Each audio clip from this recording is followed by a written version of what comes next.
One of the most common questions I get is, when should I take Social Security?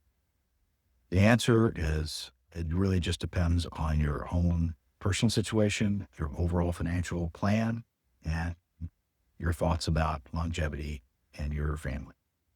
I got so many questions about this topic that ABC News asked me to write an article about it in my column years ago. I did. And one of the things that came from that article was a lot of spirited debate and talk. This is one of those subjects that everyone thinks it's a science, but it's really not science, it's art. And here's what I mean. Here's the difference. And I've always said financial planning is more of an art than a science. Yes, science is involved. And that just means scientifically 2 plus 2 has to equal 4. And mathematically, you can prove anything. But the art comes in that no two of us are alike. No two of us know when we're going to check out and become an angel. So longevity can change any computation. And more importantly, we don't know what the government's going to do with Social Security.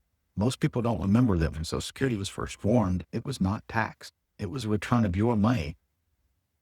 They started taxing it 50% and 85%. And so there's a lot of variables involved. But I was surprised to see the amount of people ready to argue and fight that their reasoning of why you should take it.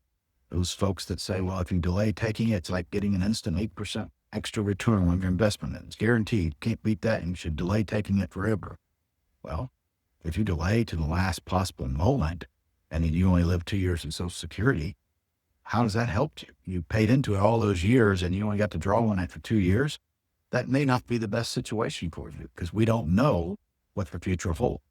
Or if you delay forever and the government changes the rules again or changes the way they're taxed. And so the way I like to look at it, I have a Social Security maximization plan that I use. And what it looks at is how much income we're going to get from other sources. If there's a way that we can guarantee your income is going to be there forever and we can delay Social Security a little bit to get a higher number, then we certainly take a look at that. Even when we do it that way, though, we have to compare apples to apples. And so if you have money to live on, and that's coming from your other investments or your other pensions, and we're trying to do an apples to apples comparison, you have to take into account opportunity costs that will be lost. And so what I like to do is I say, okay, we're going to assume you start taking Social Security at the very earliest stage. We're going to put that money in an account, invest every penny of it, and it's going to earn the same thing your other investments are earning.